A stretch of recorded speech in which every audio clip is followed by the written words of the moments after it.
Hola, bienvenidos a Cine 7, la sección de cine de formato 7.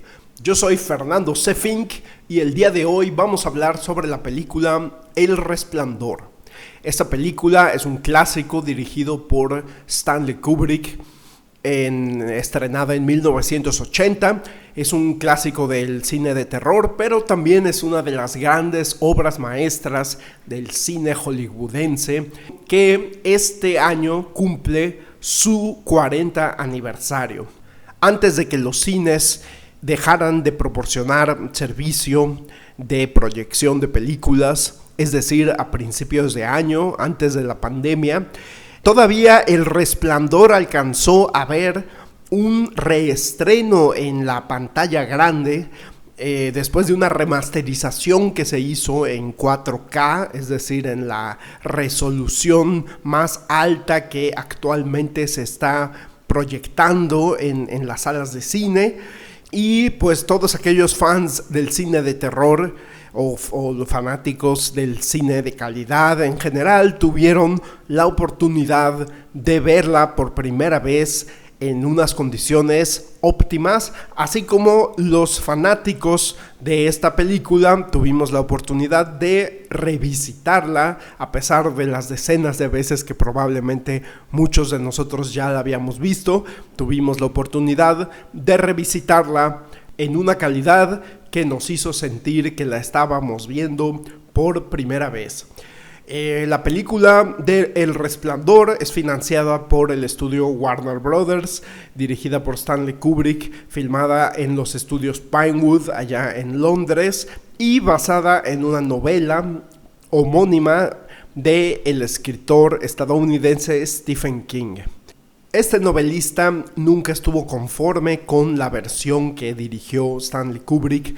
En alguna vez declaró que era como un Rolls Royce hermoso, pero sin motor. Es decir, decía que era una película sin corazón, sin alma. Decía que Stanley Kubrick no comprendía el cine de terror.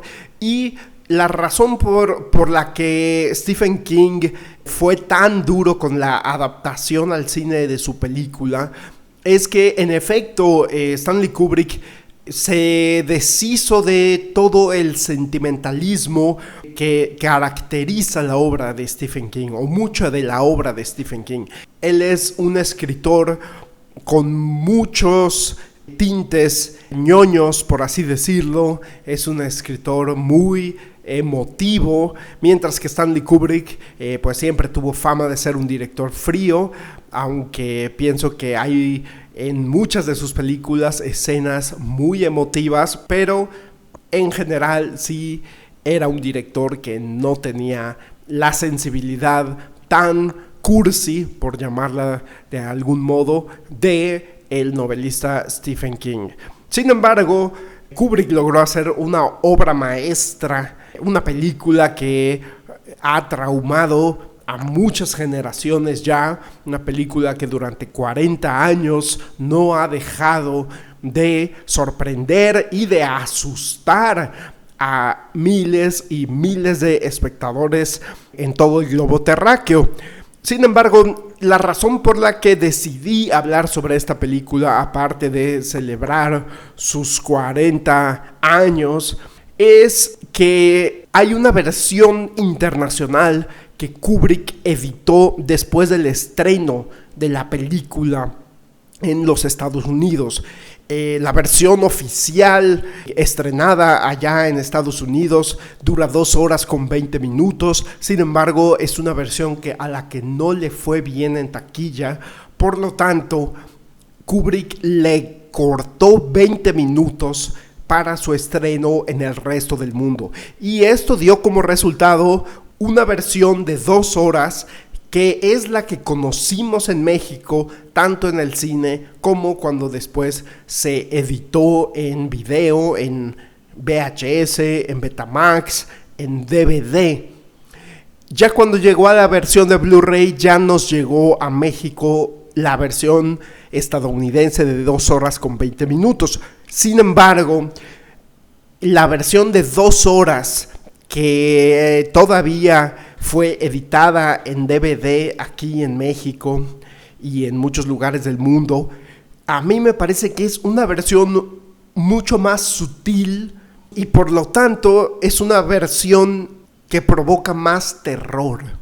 A final de cuentas, la versión de 2 horas con 20 minutos me parece que en cierto modo resulta sobreexplicativa, tiene muchos diálogos que Kubrick le cortó para la versión de 2 horas, para la versión internacional, y el motivo de este episodio de Cine 7 es invitar al espectador que conoció El Resplandor en su versión estadounidense, en su versión oficial de 2 horas con 20 minutos, en su versión de Blu-ray, en la versión remasterizada en 4K, que fue reestrenada en los cines. La intención de este episodio de Cine 7 es invitar al público a que busque en las tiendas de videos, en las tiendas de música y de películas, el DVD editado en México, que todavía era la versión internacional de 2 horas. A mí me parece que esa es una versión superior a la versión estadounidense. Es una versión que maneja la información a cuentagotas, es decir, no nos dice, no nos explica tanto sobre el pasado de estos personajes, nos da ciertos indicios de lo que ellos vivieron y del contexto de esta familia que se va a cuidar el Hotel Overlook durante el invierno, pero no nos explica con peras y manzanas la situación de los personajes y por lo tanto creo que es una versión superior a la versión oficial.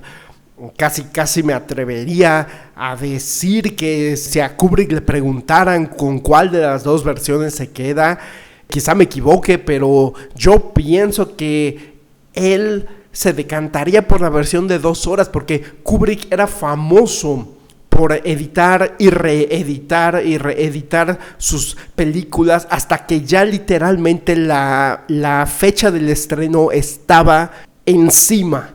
Incluso llegó a hacer reediciones de sus películas una vez que se habían estrenado en las salas y recogía todas las copias de 35 milímetros para sustituirlas por la nueva versión. Esto sucedió con 2001 Odisea del Espacio y sucedió con El Resplandor incluso.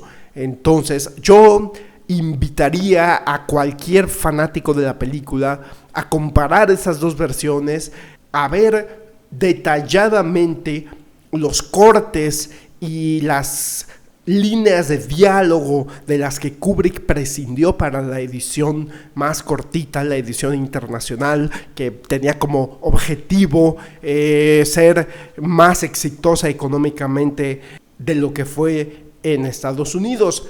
Pero, a mi parecer, artísticamente, la película se vio beneficiada por todos estos cortes y por estos 20 minutos que le quitó.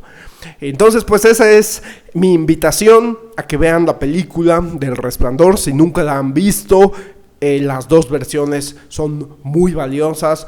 Es una película impecablemente filmada, es una obra maestra de un director que se caracterizó por dirigir una obra maestra tras otra. Entonces, pues eso es todo por mi parte en esta ocasión y les agradezco que me hayan escuchado. Yo soy Fernando C. Fink y esto es Cine 7, la sección de cine de formato 7. Hasta la próxima.